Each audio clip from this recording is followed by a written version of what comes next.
하나님 말씀을 함께 찾아보십니다. 신약성경 에베소서 4장 13절에서부터 16절까지의 말씀을 한 절씩 교독하도록 하겠습니다. 13절, 우리가 다 하나님의 아들을 믿는 것과 아는 일에 하나가 되어 온전한 사람을 이루어 그리스도의 장성한 분량이 충만한 데까지 이르리니, 이는 우리가 이제부터 어린아이가 되지 아니하여 사람의 속임수와 간사한 유혹에 빠져 온갖 고운의 풍조에 밀려 유동하지 않게 하려 함이라. 오직 사랑 안에서 참된 것을 하여 범사에 그에까지 자랄지라. 그는 머리니 곧 그리스도라. 그에게서 온 몸이 각 마디를 통하여 도움을 받음으로 연결되고 결합되어 각 지체의 분량대로 역사하여 그 몸을 자라게 하며 사랑 안에서 스스로 세우느니라. 아멘. 우리 한국교회는 기독교 역사상 유래를 찾아볼 수 없을 정도로 놀라운 경이로운 부흥을 이루었습니다. 첫 번째는 하나님의 은혜였고요. 그리고 두 번째로 우리 한국 성도님들이 열심으로 하나님을 믿고 섬기고 하나님의 뜻을 받들어 역사를 했기 때문이라고 생각을 합니다. 지금도 참 우리 한국교회 성도님들, 여러분들 정말 얼마나 열심히 주를 섬기고 있는지 세계 교회들이 부러워하고, 심지어 제3국에 있는 지도자들은 이스라엘을 성지순례를 갈 건가 한국 교회를 탐방할 건가 옵션을 제시하면 이스라엘 성지순례보다 한국 교회를 가보고 싶다고 할 정도로 한국 교회는 세계 교회의 선망의 대상이 되어 있습니다. 우리 성도님들이 정말 모이기에 열심하죠. 주일날 예배를 드리고 또 수요일 예배를 드리고 금요일 예배를 드리고 매일 새벽마다 예배를 드리고 기도도 참 열심히 하고요. 그리고 또 헌신을 잘하고 순종을 잘하고 전도를 열심히 하고 선교도 뭐 얼마나 열심히 해서 지금 전 세계적으로 선교사를 우리 한국의 교회가 두 번째로 많이 파송했고, 또 우리 선교사님들은 세계에 나가서 선교를 제1로 잘하는 그러한 역사를 이루고 있습니다. 얼마나 감사할 일인지 정말 자랑스러운 일입니다. 그런데 이렇게 우리 한국교회 성도님들이 장점이 많고 참 좋은 점이 이렇게 많은데 좀 아쉬운 점도 없지 않아 있습니다. 여러분, 우리 한국교회와 우리 성도들에게 있어서 아쉬운 점이 있다면 그것은 과연 어떤 것일까요? 우리가 이렇게 스스로 평가하기에 참 좋은 평가를 내리는데 과연 세상의 사람들도 지금 우리 한국교회와 우리 성도들을 보면서 그렇게 인정을 해주고 있을까 하는 문제입니다. 우리가 이렇게 열심히 믿음 생활 잘하고 있는데, 이렇게 열심히 우리가 주의 뜻을 받들어서 열심히 주님의 사명을 감당하고 있는데 왜 세상 사람들은 우리를 바라볼 때 그렇게 좋은 시선으로 바라보지 않을까? 도대체 무엇이 문제인가? 우리의 기도가 좀 부족했을까요? 열심히 예배를 드리지 않았을까요?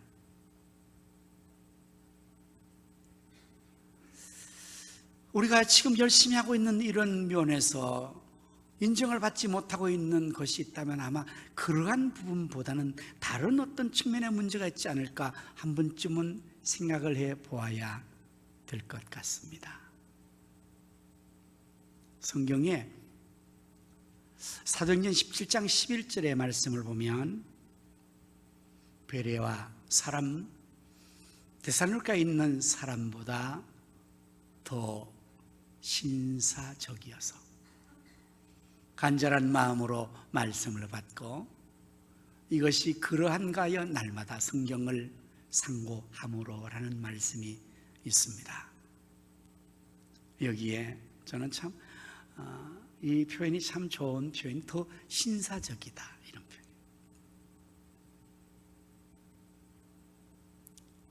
이 신사적이라는 말 여러분 잘 아시죠? 어떤 사람에 대하여서 품격을 평가할 때, 그 사람을 평가할 때, 그 사람 정말 젠틀하다, 정말 신사적이다, 이렇게 이야기하면 그 사람 괜찮은 사람이라는 말 아닙니까? 한국의 교회와 우리 크리스천들이 그렇게 열심히 좋은 점을 가지고 많이 했는데, 과연 우리는 세상에 나가면 세상에 있는 믿지 않는 사람들이 우리를 보고, 이야, 교회 다니는 우리 사람들 참 신사적이야, 가성교회 다니는 저 사람들 정말 젠틀하다, 신사적이다, 그렇게 인정을 우리가 받을 수가 있을까 하는 문제입니다. 여러분이 살고 있는 그 주택도 그렇지만 아파트에 살고 있는 사람들은 엘리베이터를 이웃들이 늘 타고 다니면서 늘 수시로 이웃들을 만나지 않습니까? 그러면은 좀 오래 있으면 다 압니다. 인사를 안 하고 그냥 모른 척해도 벌써 다 파악을 다 하고 있죠. 몇 호에 사는 분이고, 뭐 하시는 분이고, 뭐 하시는 거. 근데 저희 동네에 이렇게 오르내리면서 정말 신사적인 그러한 어르신들이 계세요. 두 부부가 참 아주 정말 얼마나 신사적인지 모르겠어요. 깊은 대화는 나누지 못합니다. 그저 인사하면 안녕하세요, 안녕하세요 이렇게만 하는데도 그 풍겨나는 그 어떠한 느낌이, 말 한마디라는 그 말 속에서 그 모든 것들이 다 배어져 있는 것 같습니다. 참, 이야, 곱게 잘 늙으셨다, 나도 저렇게 늙어야지, 이런 마음이 들어요. 사람은 서로 이렇게 옆에 있으면 느낍니다. 그리고 압니다. 굳이 많은 말을 섞지 않아도, 자기를 이렇게 많이 얘기 안 해도 대충 다 알지 않습니까? 신사적인 사람인지 그렇지 않는 사람인지. 인격이라는 것은 여러분 어떤 부분에 대한 것입니까? 오늘 인격을 배우면서 제가 제목을 인격적인 그리스도인이 됩시다라는 제목으로 잡았습니다. 인격. 하나님이 천지를 창조하실 때에 만물을 창조하시면서 유독 사람만은 특별하게 만드셨습니다. 여러분 잘 아시다시피 하나님께서는 사람을 하나님의 형상으로 지으셨습니다.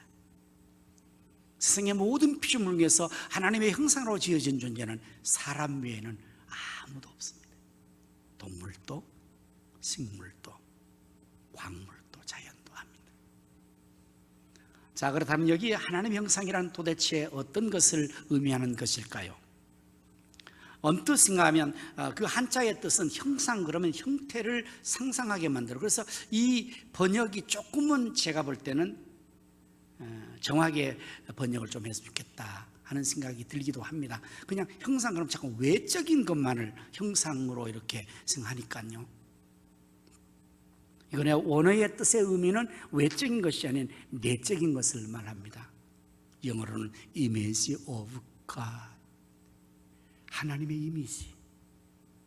그것은 하나님의 속성을 말합니다. 사람의 속성을 말합니다. 외모를 말하는 것이 아닙니다.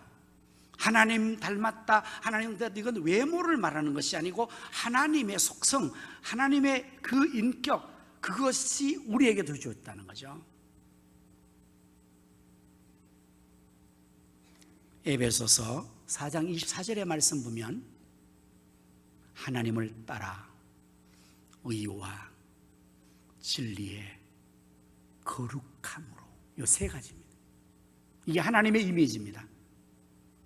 이제 우리는 다시 하나님을 따라 그 형상을 회복해야죠. 그게 우리가 신앙생활하는 신앙의 이 목표가 돼야 돼요. 하나님 형상을 회복하는, 잃어버린 아담과 하와가 하나님 범죄함으로 하면 하나님의 그 모든 축복과 형상을 다 잃어버렸어요. 그래서 이제는 예수 그리스도 안에서 새 사람을 입어 썩어져가는 구습을 쫓는 옛 사람을 벗어버리고 마치 옷을 갈아입듯이 새 옷을 갈아입듯이 하나님을 따라 의와 진리의 거룩함으로 새 옷을 입는 거예요. 이 하나님의 형상, 하나님의 이미지, 이것을 우리는 인격이라고 말할 수 있죠. 인격의 3요소는 여러분 잘 알다시피 지, 정, 의죠. 이 세 가지가 잘 균형 잡히게 갖추어지고 그 활동이 되어지면 그 사람은 소위 인격적인 사람이라고 평할 수 있습니다. 지는 아는 거지 않습니까? 우리가 사람이 인격적인 사람이라면 좀 알아야죠. 자연 학문으로부터 시작해서 삶의 모든 것을 알아야죠. 지식적으로 갖춰진 사람, 인격적인 사람이죠. 그리고 정은 감정을 말합니다. 느낌을 말합니다. 지식만 머리만 큰 것이 아니라 가슴이 따뜻한 사람, 그 사람 인격적이죠. 그리고 의라는 것은 의식적인 행동을 말합니다. 알고 느낌을 실천적으로 삶을 통해서 행동하는 사람, 이것이 잘 갖춰진 사람은 그야말로 인격적인 사람이라고 할 수가 있습니다.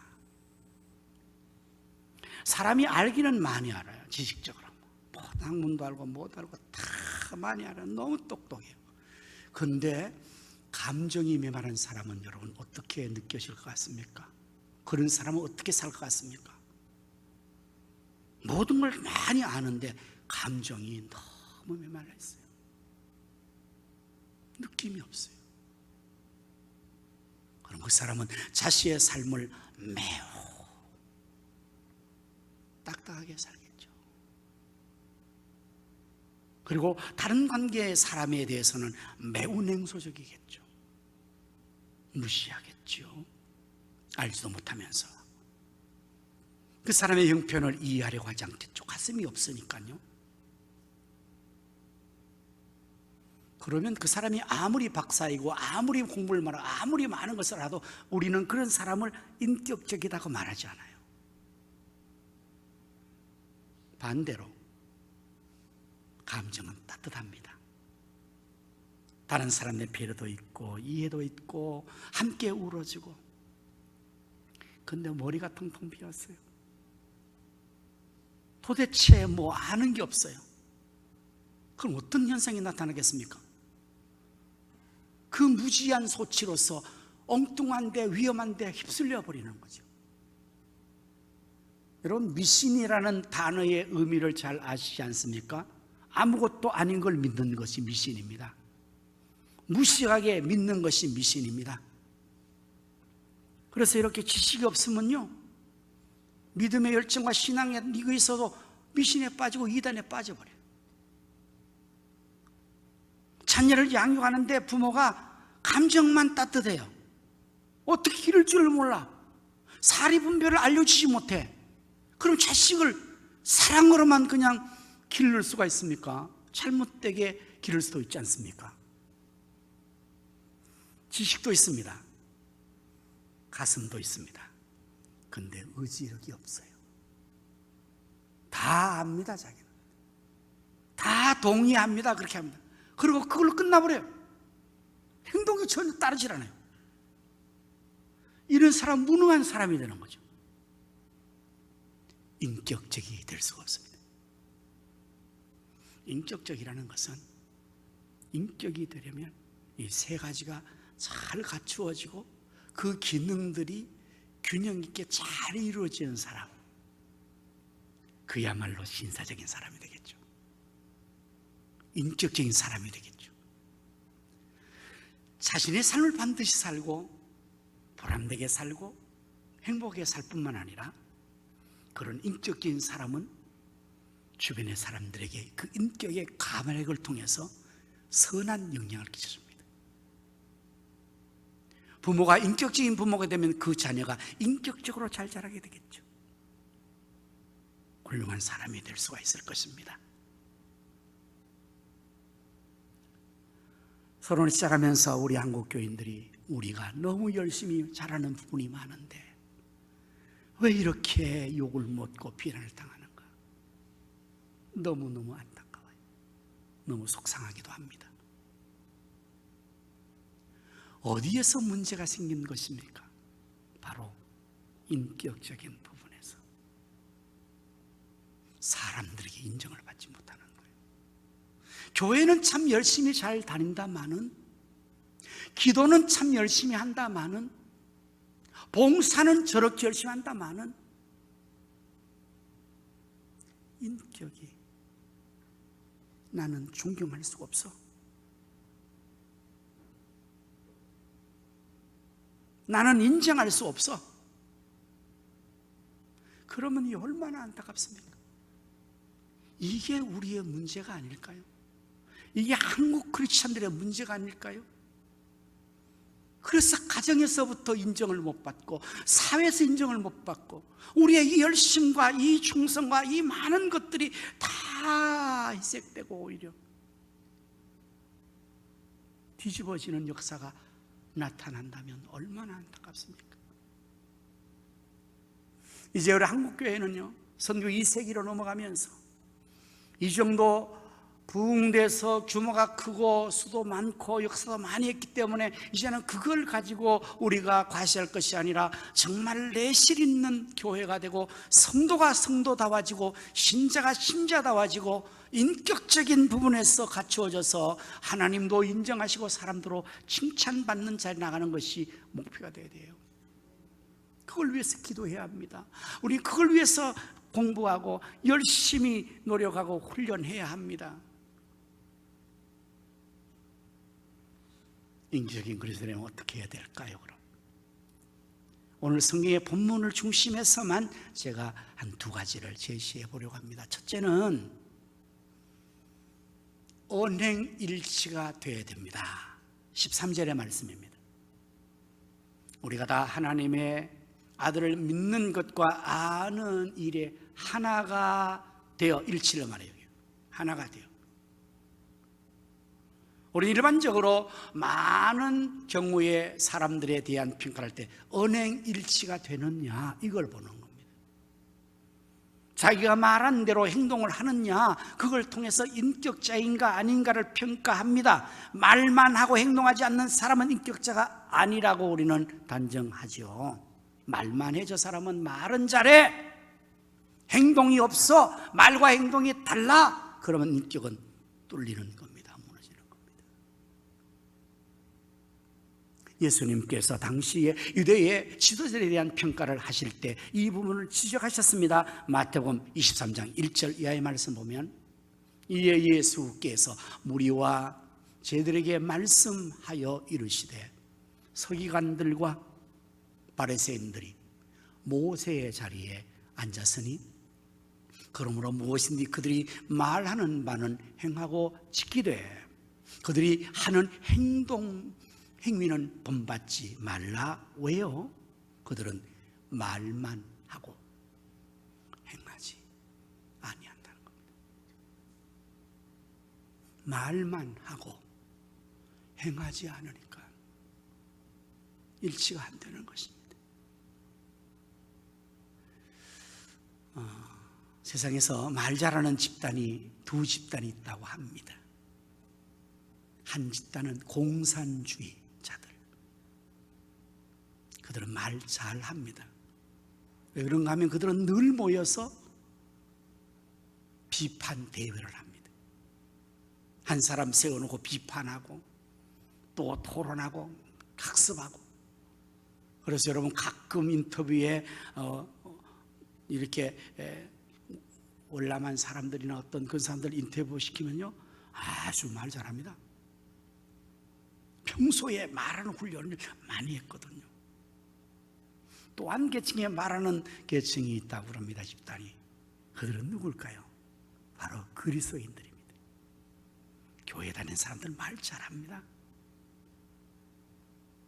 그래서 그리스도인이 교회에서 다닌 사람들이 물에 빠지면 입만 둥둥 든다 그래. 그건 이전의 버전이고, 최신 버전은 지금은 물에 빠지면 그리스도인은 엉덩이가 뜬다고 그래요. 왜냐하면 물에 빠져서도 물고기하고 얘기하는 거예요. 오늘 우리는 어떻습니까? 여러분 어떻습니까? 말과 행동이 일치되고 있습니까? 이 본문의 말씀을 통해서 저는 이 말씀을 이렇게 연결시키고 싶습니다. 그것은 언행일치가 아닌 신행일치가 되어야 된다. 믿는 것과 아는 것이 하나가 되어야 되는 것처럼 믿는 것과 행동이 하나가 되어야 된다. 신행일치가 되어야 됩니다. 이게 안 돼서 우리가 인격이 뚫리는 겁니다. 교회에서의 생활과 가정의 생활 일치가 되어야 되거든요. 그런데 교회에서는 거룩합니다. 그런데 가정에서는 그렇지 못합니다. 어떤 사모님이 말이에요, 강대상에 이불을 가지고 올라왔댔지 않습니까? 왜냐하면 목사님, 여기서 우리 삽시다 그랬답니다. 강단에서는 아주 거룩하고 아주 그렇게 보이는데 집에 가면 그렇지 않았다 한번 보죠. 우리 집 얘기 아닌지 모르겠습니다. 다행히 우리 집 사람이 여기 지금 못 와서 다행인데, 아마 설교 듣다가 내가 올라가고 싶습니다 그럴지 모르겠습니다. 일치 안 되는 삶은 인격을 보장받을 수가 없습니다. 신앙의 이원론적인 삶은 이게 많은 문제를 야기시키죠. 예배 시간에만 예배하는 게 아니고 우리는 산제사를 드려야 되거든요. 교회에서만 우리가 거룩한 삶을 사는 것이 아니라 가정에서나 직장에서나 사회에 나가서 예수의 사람답게 사는 것. 그래야 사람들이 야 진짜네 진짜야, 정말 교회 다니는 사람 진짜구나, 정말 그리스도인답구나, 신자답구나 그러지, 저 사람 교회 다니는 사람이었구나, 그런데 거짓말을 저렇게 잘해? 아이고, 이렇게 되면 진짜 큰일 아닙니까? 일치가 안 되는 삶 때문에 인격이 무너지는 겁니다. 이제는 우리가 정말 내가 말한 대로 행동하고, 내가 믿는 대로 행동하고, 내가 아는 대로 행동하고, 내가 여기서도 저기서도 그리스도인답게 살아가야 인격적인 사람, 인격적인 그리스도인 될 수 있습니다. 사람들은 사람의 말로 움직이는 것 같지만 그렇지 않습니다. 말로 인정하는 건 그렇지 않습니다. 그 말하는 사람을 인정하지 못하면 그의 말이 아무리 청산유수를 할지라도, 아무리 지식적으로 논리적으로 잘한다 할지라도 그 말을 더 이상 인정하지 뿐만 아니라 말 잘할수록 반의적인 의미에서 말은 잘한다, 말은 잘해, 말만 잘한다, 말만 잘해, 더 그럴싸하게 말 잘할수록 오히려 인격적으로 인정하지 않고 그 사람 전체를 무시하는 경우가 생겨날 것입니다. 말이 문제가 아닙니다. 행동이 문제입니다. 여러분의 가정에서 우리 자녀들이 부모의 말을 듣고 그 잔소리 때문에 되는 것 같지만 그렇지 않습니다. 말하는 부모의 삶을 보고 자녀들은 평가하는 것입니다. 내 직장에서 안 믿는 불신자들이 나의 말하는 것을 가지고 전도를 당하는 것이 아니라 나의 말하지 않는 삶을 통해서 전도를 당하는 것입니다. 제가 1992년도, 지금부터 몇 년 전입니까? 아주 옛날 이야기 아닙니까? 제가 그때 중국에 처음 갔습니다. 중국에. 그때는 여행 자유화도 아니고 서로 체결도 안 됐습니다. 그래 신분상으로 목사는 들어갈 수 없어서 선교를 하기 위해서 중국에 이제 갈 때 제가 윤 선생으로 사업자로 그렇게 위장해 가지고 거기 인도를 받아 가지고 동북 삼성에 있는 거기 가서 한 주간 동안 현지인들 이 교육을 시키고 한 그런 경험인데, 그때에 거기 가서 이제 연변에, 중국 연변에 우리나라가 세운 좋은 학교가 하나 있죠. 연변 과학기술대학. 그 당시에 아주 굉장히 우리 이 나라에서 세운 학교로서 그래도 꽤나 이름 있는 학교였어요. 그걸 방문했죠. 그랬더니 뭐 거기에 소망관, 사랑관 이래가지고 이제 소망교회에서, 서울인 사랑교회에서 거기에 이제 학사들을 세우고 이렇게 했더라고요. 그리고 뭐 공산주의 나라이니까요, 거기는 학생들에게 무슨 학비를 받아가지고 이렇게 할 수 있는 그런 체제가 다 공산주의 국가는 무료이고, 또 그런 학교를 세울 때 그냥 다 해주는 걸로 하고 세웠기 때문에 어떤 수입을 가지고 갈 수는 없어요. 그래서 거기에 있는 교수님들이 다 자원자들이라고요. 아주 미국에서 뭐 유럽에서 공부를 다 한 학박사들이 교수로 그냥 선교사처럼 거기에 헌신하는 거예요.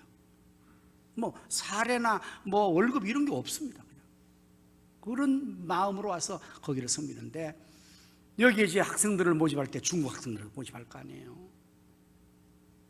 아이들이 왔는데 뭐 그 당시만 해도 우리나라와 그 문화적인 이 어떤 기업이 거리감이 한 30년 정도 차이 나더라고요. 요즘 많이 따라잡았을 것 같아요. 거의가 이제는 뭐 세계가 하나가 되니까. 그때는 한 30년 뒤진 것 같더라고요.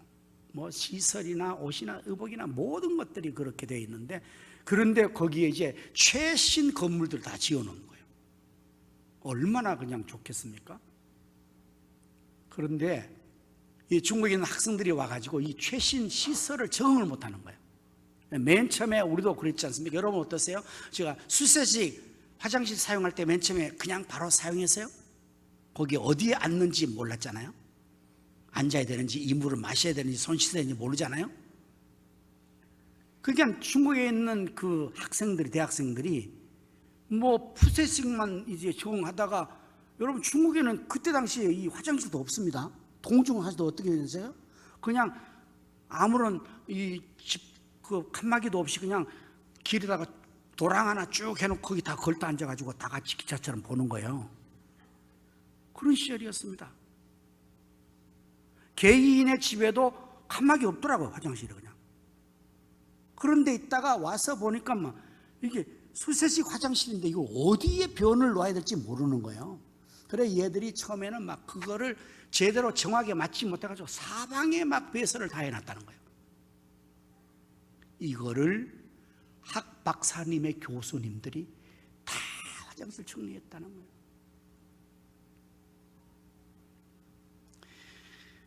공산주의 나라이기 때문에 종교적인 색깔을 띠면 안 됩니다. 전도하면 안 됩니다. 전도 못합니다. 학교를 세운 목적은 전도해서 영혼 구원하기를 했지만 직접적으로 못하니까 간접적으로 이들이 그냥 섬기는 거예요. 시간이 지나니까요, 공산치하에 있는 중국 학생들이 몰래 교수님 찾아와서 저도 교수님 믿는 기독교를 믿을 수 있습니까? 이렇게 문의한다는 거예요. 인격이죠. 전도이죠. 이게 참 그리스도인이죠. 큰 소리로 떨지 않는 거예요. 물론 우리 전도해야 됩니다. 나가서 외쳐야 합니다. 전해야 합니다. 그러나 말과 행동이 일치하지 않고 삶이 따르지 않으면 그 외침의 소리만큼 반대급부적인 비난을 감수하게 될 것입니다. 인격은 하나 되는 겁니다. 두 번째, 인격적 그리스도가 되려면 예수 그리스도를 닮아야 합니다. 14절 다음 말씀 보면 이렇게 되어 있죠. 온전한 사람을 이루어 그리스도의 장성한 분량이 충만한 데까지 이르리니. 그리스도의 장성한 분량이 충만한 데까지. 예수님의 그 분량에 충만한 데까지 이르는 것이 인격을 갖추는 것입니다. 왜냐하면 우리 주 예수 그리스도는 인격적인 하나님이시기 때문에. 이루가 예수님의 마인드를 가지고 빌립보서 2장 5절에 있는 말씀처럼 너희 안에 이 마음을 품으라. 곧 그리스도 예수의 마음이니 우리의 마음이 예수의 마음을 겸손한 마음으로 남을 나보다 낫게 여기고 자기를 돌아보면 다른 사람의 일을 돌아보고 자기를 위해 사는 게 아니라 남을 위해 살았던 예수님, 말만 하시는 것이 아니라 실천 행동하셨던 예수님. 예수님은 말씀만 하는 분이 아니었습니다. 기도하라 하시는 예수님은 당신 자신이 먼저 새벽 기도를 하셨습니다. 철학 기도를 하셨습니다. 산기도를 하셨습니다. 쉬지 않고 기도하셨습니다. 간절히 힘쓰고 애써 땀이 핏방울 도록 기도하셨습니다. 그런 예수님이 우리 보고 기도하라 그러니까 그 말씀이 권위가 있는 겁니다. 자기는 기도하지 않고 얘 기도해 그러면요, 그건 이율배반입니다. 서로 누가 더 크냐는 다툼 속에 있는 저들에게 예수님께서는 아니야, 너희는 그렇게 하면 안 돼. 세상 사람들은 높은 자가 굴림에서 지배하지만 하나님 나라는 그렇지 않아. 여기는 큰 자가 작은 자를 섬겨야 해. 아무리 가르쳐도 그들이 그 가르침에 반응을 이렇게 합니다. 그거는 귓전으로 덤겨버리고 누가 크냐고 끝까지 아기다툼하면서 라이벌식으로 예수님이 마지막 십자가에 못 박히러 가시는 그 예루살렘 행에 뒤에 따르면서 뒤에서 제자는 다른 데 관심이 없어요. 누가 더 크냐? 이제 우리 예수님께서 권자를 차지할 거야. 예수님께서 왕이 되는 거야. 그럼 나는 어느 자리지 않지? 누가 더 높은 자리냐? 이걸 서로 다투고 있는 겁니다. 예수님께서 너무너무 가슴이 아프죠. 이게 아닌데. 수없이 그런 것 때문에 다툰 것 때문에 예수님께서 아니야, 너희는 그러면 안 돼. 너희는 큰 자가 되려면 섬겨야 돼. 낮은 자가 돼야 돼. 낮아져야 돼. 겸손해. 그래도 그들은 그게 마음에 들지 않는 거잖아요. 예수님 어떻게 했었을까요? 마지막에 십자가를 지시는 그 마지막 밤에 주의 만찬 자리에서 일어나 허리에 수건을 들으시고 대에 물을 떠다가 제자의 발을 씻기십니다. 주님은 이렇게 말씀하십니다. 내가 주요 선생님 자로서 너희의 발을 씻겼으니 너희도 서로 발을 씻겨주는 것이 옳으니라. 말로 한 게 아닙니다. 행동을 하신 겁니다. 우리의 신앙생활의 목표는 예수님을 닮는 것입니다. 신앙생활의 성공의 그 척도도 예수님을 얼마만큼 닮았느냐로 평가해야 될 것입니다. 내가 얼마나 오래된 신앙생활을 했냐, 몇 대 신앙생활을 했냐, 내가 직분이 뭐냐, 그거 문제가 아니고 그것이 정말 예수님을 닮는 것이 됐느냐. 그리스도의 장성한 분량에 충만한 같이 이를 얻느냐, 나를 보는 사람이 나를 보면서 예수님을 느낄 수 있느냐, 내 말을 통해서 내 행동과 삶을 통해서 이야 정말 예수님의 사람답네, 그리스도인이네, 예수님을 느껴야 된단 말이에요. 그 인격이요, 예수님의 인격을 담는 거예요. 15절의 말씀도 보시면 오직 사랑 안에서 참된 것을 하여 범사에 그에게까지 자랄지라. 그는 머리니고 그리스도라. 여러분, 우리 이 자리에 계신 여러분은 거의가 육체적으로 이 키의 성장은 다 멈췄습니다. 오히려 나이 들면 줄어듭니다. 키가요. 그건 잘할 수 없어요, 저는. 그러나 우리의 속사람과 우리의 인격은 끊임없이 예수 그리스도를 향하여 자라가야 돼요. 믿음이 자라가야 된다는 말은 인격이 자라는 걸 말합니다. 인격을 갖추는 것을 말합니다. 예수님을 보다 더 함께를 원하는 것입니다. 그것 때문에 기도하는 거예요. 기도할 때도 주여 주님 닮게 하여 주옵소서. 그것 때문에 성경 공부하는 겁니다. 성경을 통해서 예수님 만나고 예수님 어떤 것이 말고 성경 공부하면서도 예수님이 자신의 형상으로 지어져야 되죠. 성경 공부하는 목적이요, 지식적으로 하는 거 아닙니다. 이거 성경 공부해가지고 여러분 100점 맞아서 어디 가서 이거 점수 가지고 아무것도 써먹을 데 없습니다. 성경 공부요. 성경 많이 한다고 여러분 찌개 만들고 음식할 때 하나도 도움 안 됩니다. 성경 많이 한다고 일하는데 컴퓨터 하나도 도움이 안 됩니다. 인간관계도 성경 말씀 가지고는 거의 안 된다니까요. 내가 성경 암송을 쫙 했더니 그 사람 내 앞에 딱 감동해가지고 그냥 굴복했다. 안 됩니다. 그거 가지고 아무 소용없습니다. 성경 공부하는 목적은 성경의 주제이신 예수님을 만나고 성경의 주제인 예수님을 본받고 예수님 닮는 게 목적이란 거예요. 그럼 우리가 봉사하는 것도 마찬가지입니다. 밥 끓여 먹고 여자도 봉사, 이게 다 그 자체가 목적이면 안 돼요. 그걸 통해서 내가 예수님 닮는 거예요. 섬김을 닮고 협력을 닮고 양보를 닮고 다른 사람을 아끼기는 이걸 닮는 그걸 목적으로 해서 내가 이걸 해야지 이게 성원. 그 자체로만 하면 자체는 성원인데 나는 실패하는 거예요. 일 해놓고 인격이 뚫리고 일 해놓고 욕먹고 일 해놓고 문제 일으키고 말이에요.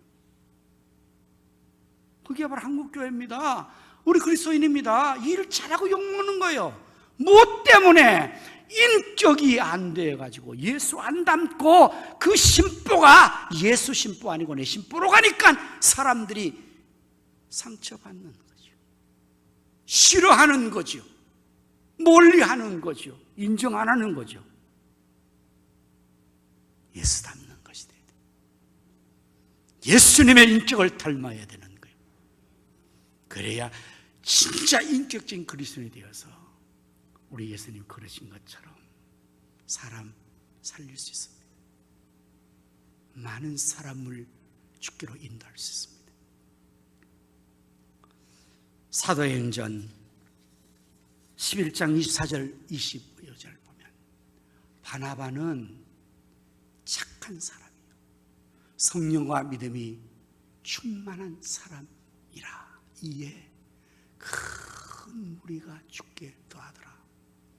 여러분 이 말씀을 보면 바나바라는 사람이 착하고 성령 믿음이 충만하니까요 큰 무리가 죽기로 왔다는 겁니다. 그 사람 보고 전도가 됐다는 겁니다.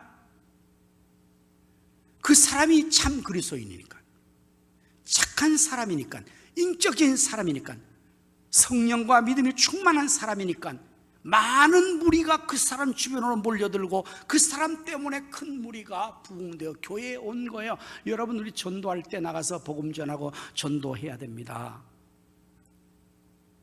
그러나 만약의 경우에 우리가 인정받지 못하면 전도 아무리 열심히 사람 안 옵니다. 그러나 정말 우리가 참 인격적인 그리스도인이어서 예수 믿는 것을 잘하고 있으면 내가 오라 그러지 않아도 주변의 사람들이 나의 향기, 예수의 향기, 그 인격에 감동되어서 내가 오는 교회로 그들도 따라오게 된다는 겁니다. 벌나비가 꽃의 향기를 따라 사막에서 몰려드는 것처럼 우리가 향기로운 그리스도의 향기를 품을 때 인격에서 냄새가 좋게 날 때 굳이 꿀인 냄새가 나지 않을 때 악취가 나지 않을 때 인격의 차밍, 매력이 있어서 그게 끌어들일 때 바나바가 그런 것처럼 많은 무리가 오게 돼요. 바나바는 이제 거기서 25절에 보니까 또 바나바가 사울을 찾으러 다소에 갔습니다. 이 사울은 우리가 아는 바울 사도인데 바울 되기 전에 사울, 여러분 악명 높은 유대 사회의 비박자요 불평자요 기독교를 아주 비박했던 아주 악명 높은 자였거든요. 근데 이 사람 찾아온 거예요. 바나바가.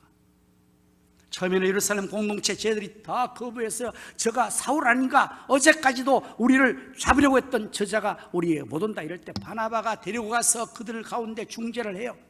바나바가 착한 사람에게 인정된 사람이니까 사도들이 바나바 말 듣고 다 영립해 준 거죠. 그러니까 사울이 기독교 공동체 안에서 리더가 될 수 있도록 그 역할을 누가 했느냐 중간에서 바나바가 한 것입니다. 그래서 오늘도 우리 교회에서 바나바 사역이라고 그러죠.